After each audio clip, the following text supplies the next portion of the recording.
Okay, Zeta family, today I am reacting to all of my TV appearances. I'm not sure if it's all of them, but it's most of them. I was freaking nervous during each one of them, especially the first one. My heart was beating out of my chest at 1,000,000 miles an hour. It was something I'd never experienced before because I'd never been on TV before. It was, let's go way, way back down to 2014. I had just had a New York Times article written about me and my job. And suddenly I was getting calls and emails like several times a day, trying to get on a TV show, trying to make a TV show, trying to get a book made, whatever it was. So in the months ensuing, I was on a bunch of TV shows, blah, blah, blah, blah, blah, blah, blah. It was really exciting and it felt really good, but it tested my nerves harder than socializing, approaching people at a bar could ever do. But it was funny because it's like all of that social training throughout my life, holding composure and focusing on my presence and all of that stuff really kind of built up to these moments where, listen, I'm super camera shy. Like even the camera right here on me now, I'm nervous. I'm always nervous when I have to talk to a camera. That being said, if somebody's like following me while I'm doing my regular life or coaching or whatever, while they're holding a camera, that's completely different. I feel more confident than ever. But if I feel like I have to perform, I get so nervous. Before we get started, if you have not yet taken the free online dating class that I have, the link in the description is 25 minutes long. It will change your life. If you have problems with online dating, you are not getting the dates that you want, you're not meeting the people that you're actually attracted to or have chemistry with, in this free class, it'll help you make that happen. Let's watch my first TV appearance. It was WPIX 11, this morning show. They wanted to ask me like the 5 things to do to meet somebody on the street. I hate stuff like that because I'm all about the foundations and the basics of social skills and confidence, not these like cheesy tricks. But I made some stuff up. And then that day, I think they like asked me to do something else or something like that. And I was like, no, you told me to prepare for this, because I was like, I don't want to be unprepared. So scared. Anyway, a little surprise happens mid-interview. It's magical. Let's get started. Anthony Resinello. Anthony, thanks for coming in this morning. Let me ask you something. You've been described as a lot of things here. They have a social development coach, a dating coach, a romantics professor. Tell us who you are and what you do, sir. My name is Anthony Resinello. I am a social development coach, and you can call me a romantics professor, a dating coach. Really, what I want to do is I just want to help people meet the right people in their lives. That little intro. My name is you could call me I was pissing my shorts, sir. I was pooping my pantaloons, my friends. Like, oh God, I was just working on composing myself as much as possible because I was so nervous. Like I literally felt my heart beating out of my chest, but I wanted to get my point across. I want to help people meet people in the easiest way possible, and the people that they actually want to meet. That's my biggest goal in life. That's all I want to do. And that was, in my youth, all I wanted to do for myself as well. So I knew if I just could get that point across, then everything would be good. There's somebody that just wants to make friends in the city, build a social circle. I can talk with that. Sure. Now, the company is called Wolf and Garden, right? That's right. Why that name? When did you start that?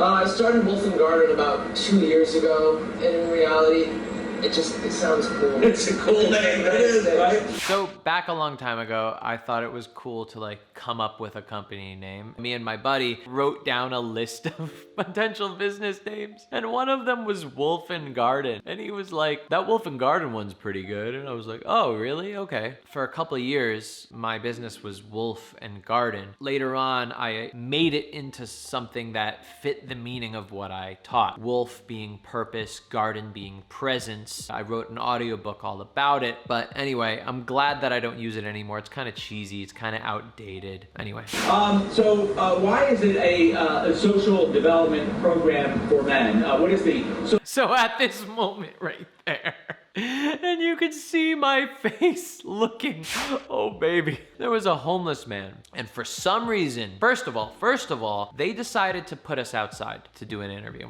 I don't know why. Do you ever see interviews just outside? No. So they decided to put us outside, and a homeless guy started focusing on just me, nobody else, and started screaming at me. It was complete gibberish. It made no sense whatsoever, and he kept getting closer and screaming louder at me. Not at the news guy, at me. And all I could remember is, like, what are the freaking chances? Being on my first TV appearance, getting so excited. This is my moment. This is my moment, man. And a homeless guy started accosting me. I believe that in New York, it's very easy to be transient with relationships. It's something that nobody wants to really do, and but it's something that we all have to sadly accept. In order. Hey, what's up, man? He started really screaming. He was literally like 6 feet away from me. I think in a regular situation, I would have been able to handle it even better, but I was so nervous, and also like I was kind of glancing at the producer, the cameraman, and the journalists, and they were ignoring him. And it made me feel like, are you guys leaving it up to me to like address this situation? Is nobody gonna kind of like get him out of the way? This is like a big TV production going on right now. Like, is there nobody to fix this, handle this? What's up, buddy? All right, thanks. All right. So, Shit. He kept going. He kept going. The thing about transient It didn't is that stop. everybody accepts it. I want to be the person and teach everybody to rise above the transients and get serious about meeting people. Get assertive about it. He was screaming the entire time. That's my first ever TV appearance. Let's go to the next one. Well, hello there. I'm Rosanna. I'm Anthony. Anthony. I'm Greg. Hi, Anthony. Nice How to meet are you, Greg. Anthony, we only know your first name. That's correct. That's All right, it. Here's the deal. How do we look over there, by the way? You looked amazing. Goofy? Amazing. All right, you have an interesting job. We're going to try to figure out what it is. Yeah. So I didn't realize this at the time, but Greg Kelly, like years before, had some sort of sexual allegation against him. But it was before the whole Me Too thing, so it slid off him easily and nothing ever happened from it. Greg Kelly is now working at the fake news media alt-right TV channel Newsmax. Little did I know that about him way back in 2014. Do you have anything to do with fitness? No. Entertainment. Are you an entertainer? Nope. So for this media appearance, I like super doubled down on my preparation. I woke up super early, drank a lot of coffee, and I interacted and tried to have as much fun with random people as I could. So while I was waiting, getting ready to go on, because you have to wait for other people, and like Dr. Oz was on the show that day, I was just trying to interact with all of the employees backstage. And it was just getting me in that confident headspace where I could feel comfortable and relaxed and charming and not just be so nervous and kind of serious and too controlled. So getting on stage, sitting down, I was feeling really good because I had prepared. And before you go out, you know, in general, to go to a party or go to a bar or wherever you're gonna meet people, it's so good to interact with people before that. Get warmed up. If you're going from working at an office or working at home and looking at a computer screen all day long, what's gonna happen is when you transition to socializing, you're still gonna be in that introverted headspace. So when you go to interact with people, it's going to come off weird. You're gonna wanna go home. You're gonna wanna keep introverting. And it's gonna take a little while to open up and get more extroverted. So what you want to do is maybe talk to your best friend on the phone. However you can interact in a way with somebody that gets you to feel more relaxed in yourself, validates who you are. So I did as much warm up as I could before this got started so I could be comfortable and positive and likable. Regardless, I was still super nervous, but at least I wasn't as nervous as my first time. Is your occupation like New York centric? Yes. It is. New York centric. Hopefully one day, maybe expanding somewhere else. Do people hire you to do something? Like, Yes. You have individual clients or customers?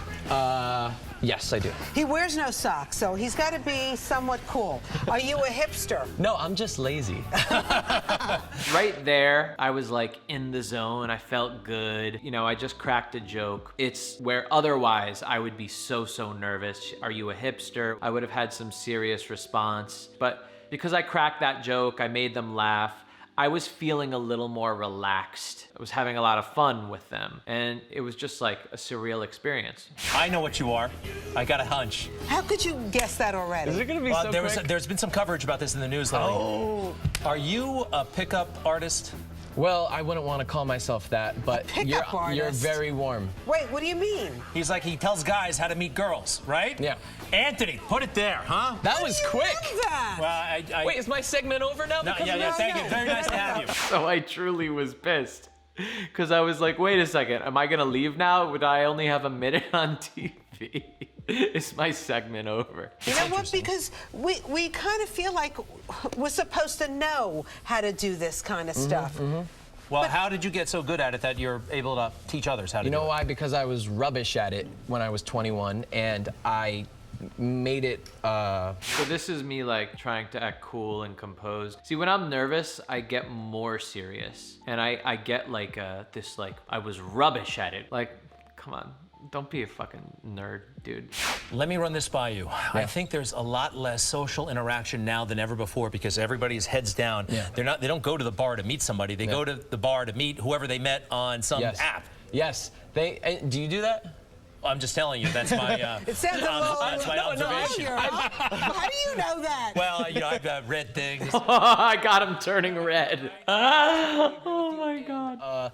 What I'm working to do is to get people, you know, off their phones and engaging with people more. So the reason why I was kind of jilted, or I don't know the real word, but I kept hesitating and I kept thinking about the words I wanted to say is because when I feel like I'm performing, I feel like I have to be perfect. And I can't just express myself loosely and casually like I would like to. And because the camera's on me, I know there's only a few minutes. I have to answer these questions exactly as they're looking for. In my head, that's what I think. And that's why I have to kind of like look around, think of the right word I want to say, because you only have a few seconds to answer questions. And I'm so used to having the floor. I'm used to having 10 minutes, 20 minutes to say what I want to say and explain myself. It was hard to encapsulate these big questions into small things. And that's just not the type of person I am. I'm not like a marketing, like give you answers in like a small chicken nugget way, bite-sized answers that like everybody could listen to and say, oh, that's nice. I spend my time like working with a client and talking to them for hours at a time. So being able to explain something in like 2 seconds was difficult for me. And I had to learn how to get better at it. And that's why you see me kind of looking around, not making a lot of eye contact because I was trying to focus so much. Okay, what is the right word? What's the and I was like moving as fast as possible in my brain trying to make it all right. Do you like to role play? Indeed. What do you have in mind, Rosanna? We can go all kinds of places with this. Yeah. What do No. All right, so All right. we're in a bar. Yeah. So right here is where I was getting really nervous again. In any other situation, I would feel totally relaxed about this, totally confident, but because it was on TV and it was something unexpected that happens. And I'm the type of person that loves embracing the unexpected. But again, TV, performance, whenever I feel like something's a performance is when I get nervous. This is how I taught myself to be better at meeting people at bars and parties. I grew up feeling like it was a performance, so approaching somebody, I was very nervous. I didn't know how to express myself, didn't know how to be myself. I had to unbrainwash that like side of me. I had to convince myself that this is not a performance, and it truly isn't a performance. It's an interaction. And when I was able to remove the performance part and see things as just an interaction, that's when meeting people at bars and parties or wherever, my success rate just skyrocketed. I was able to just be myself and meet the people and start the relationships that I wanted to. But because I was still under the impression that this was a performance, I started getting nervous here. I tell you what, hi ladies, I'd like to double my pleasure, right? Yeah, how many times have you heard that? Okay. A billion. So that's the wrong line. Okay, Anthony, what would you say to these young ladies? What I would do is I would focus on who they are and I would get to know them. So I would just be like, hi, I'm Anthony. Do you mind if I come and chat with you for a few minutes? So no doublemint I would never say double my pleasure. What would you say? Wait, so Anthony's, what he said is very, I think, really spot on. Just be yourself, right? Don't have a whole kind of routine. Yeah. People get so concerned with, oh my gosh, I have to impress them, I have to be funny. When they, like, I find that women are more interested in just seeing somebody that is natural. See, I don't even know from a third party perspective. Like, you guys got to tell me in the comments, do I look nervous? Because I know that on the inside I'm nervous. I know that that's not really how I would act with people. It's a little bit how I would act, you know, here and there, but there's a lot of me doing this and all over the place because I'm trying to encapsulate my personality into a 5-minute segment, which is my fault. I shouldn't have done that. I should just go up and have fun and have an interaction with everybody. Listen, this was like so new to me. It took me so long just to get good at meeting people without a camera on me. And then to be able to do it with a camera on me, it made me feel even more nervous, like I had to perform. This morning we have Anthony Rossinello. He's a professional matchmaker. Anthony, nice to have you back. Nice to Carrie Cassidy and Erica Pittman. Already so nervous. Nice to have you back. Nice to have you back too. About that, half of the population, and in New York alone, the number is 55.4%. So, Anthony, the first question's up to you. Okay, first of all, I think I have such bad body language, but I really prepared for this. I really wanted to hit the points that I had planned. And so let's go see what happens. why do we need to get married anymore anyway? Wow. I'm not saying I'm against marriage. I'm all for marriage. Well, the And two if women just gasped when you just said it. They just opened their mouth in horror. If it happens to me, great. Okay. But what I'm saying is the focus years ago was let's get married, let's get married. Why? Because one, people are saying, you know, it's for religion. Okay. Two, it's so people could actually have sex. Back then, that was the only time people could have sex. Okay. And in three, number Okay. three, there's much more progress in equal rights.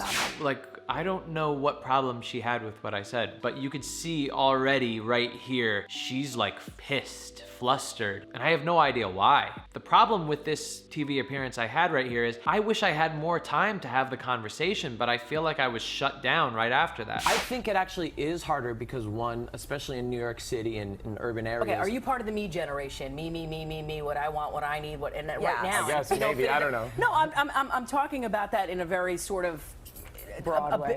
broad brushstroke. Yeah, I don't know. I guess. Yeah. But what I'm saying is, Go ahead. now we're focusing more on Career? Tinder, on Facebook. Oh, we have I more see. time to look at things. Yes.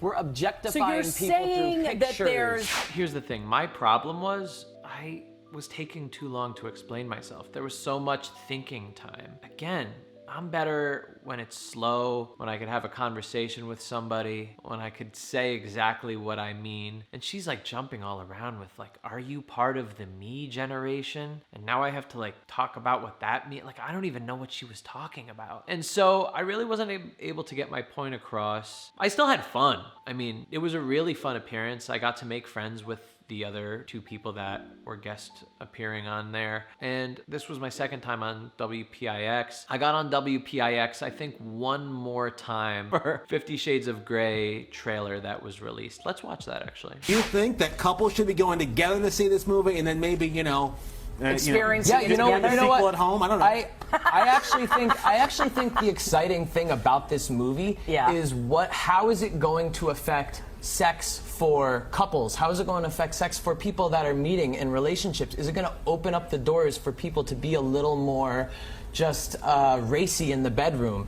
I did not see it. It was a lot more popular and successful than I thought it would be, and that's that. And so then I briefly started a company called Mervyn Bunter. It was basically a matchmaking company. Let's watch it. Enter Mervyn Bunter, a new startup that promises to cater to your every digital dating need. Online dating is great, but when people don't have time to swipe right and left for 10 hours a week and find a good match. So this was filmed in my New York City apartment. My computer was sitting on a radiator. Yeah. That's right. He'll go to the bar with you or to your social event and coach you through the finer points of talking the talk and walking the walk. So this was really interesting right here, this shoot. The CNN, whatever it was called, Inside Man TV show, followed us, me and my client. This was my real client who I had worked with for years and years. We actually went to a bar that I had coached him in for a really long time in the Lower East Side in New York City. And it was a very, very unusual experience because we had a film crew filming me coaching my client to meet women.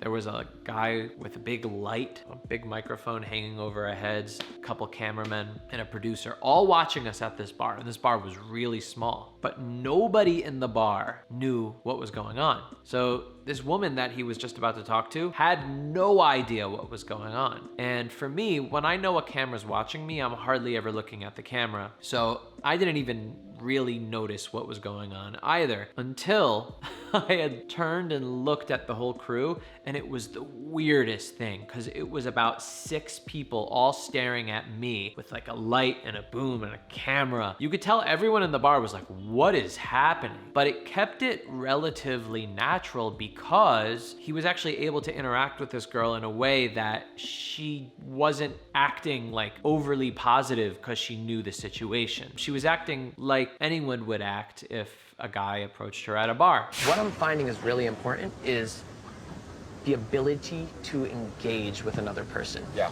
The ability to just be there present with another person is the thing that people are losing. I was super excited for this interview. Morgan Spurlock he's a filmmaker. He made Super Size Me, this huge movie about McDonald's and how fast food is making everybody fat. So I was super excited to meet him. And I had warmed up the whole day, socially. I had brought my best friend along with me, and he makes me feel the most comfortable out of anybody in the world. And so meeting him and doing this interview, I was on. I wasn't nervous whatsoever. I wasn't like looking for words. I was so ready and so engaged with him. This to me was my best TV appearance ever. I felt so confident and I loved it. Things like this don't happen very often. Yeah, I truly believe that. I'm finding I'm a victim of technology. So I got rid of my iPhone. You did? Yes, because I lost my engagement. So this was a point in my life where I literally did get rid of my iPhone because I wanted to focus on my presence. And anyone who has my audiobook knows what I mean when I talk about presence. I literally got rid of my phone and I also stopped drinking. There was a point for several years where I hadn't had a drop of alcohol because I did not want it to affect my social skills, because it did, and I tested it. And alcohol actually made me worse with people. And all of these things were kind of social experiments for me to improve my confidence, improve my social skills, and enable me to better help others in their social skills, because I treated myself like a human guinea pig for so many years first before teaching anybody else. Trying to work to be always engaged with people at all times. I want the majority of my day to be like this. Yeah. That was true. While I lived in New York, all I had a focus on was getting better at this, the one-on-one interaction. Now, in the past couple of years, it's been different. I've been focused on YouTube. I've been focused on working with people virtually. I'm in a relationship. So I'm quite introverted. I don't leave the house often. I work from home. I make my videos from home. Everything is mostly done from home except for if I'm doing my first date videos. I'm hardly interacting with people. That's why even recording videos is kind of nerve-wracking, because I'm so introverted most of the day. It's like night and day Anthony. This Anthony that was from 6 years ago, he was an extrovert, complete extrovert, because I trained myself to be that. But if you asked me to do nothing, I would probably be an introvert. And that was another interesting finding that I had while living in New York City, is that I was actually able to change my brain and make myself an extrovert through practicing. For a lot of clients that I work with, once I could get them just being in the moment, so many of these bad social skills and these bad habits that they've picked up just fall off. That was my favorite one. I had a lot of fun doing that. Even though it was only a 2-minute segment, I just thought I represented myself as best as possible there. And it was really fun to have a production crew come in and film me coaching people interact with people at a bar. That was just really fun. And the way they did it was so weird and unusual and strange, because nobody knew what was going on except for the film crew. Now, yes, they did call the manager like weeks ahead and plan this, but that doesn't mean that there were signs or anything like that. So that's it, everybody. This one's for the subscribers, the people that, actually care about more than just watching celebrities and me react to celebrities. I hope you had fun with this. If you hadn't already gotten the free online dating class, click link description. It's a very small slice of my big textual healing online dating program, which teaches you everything from how to set up a profile, how to message, get on a date, what to do on the date, and so on. So click at the link in the description and I'll see you in the free class.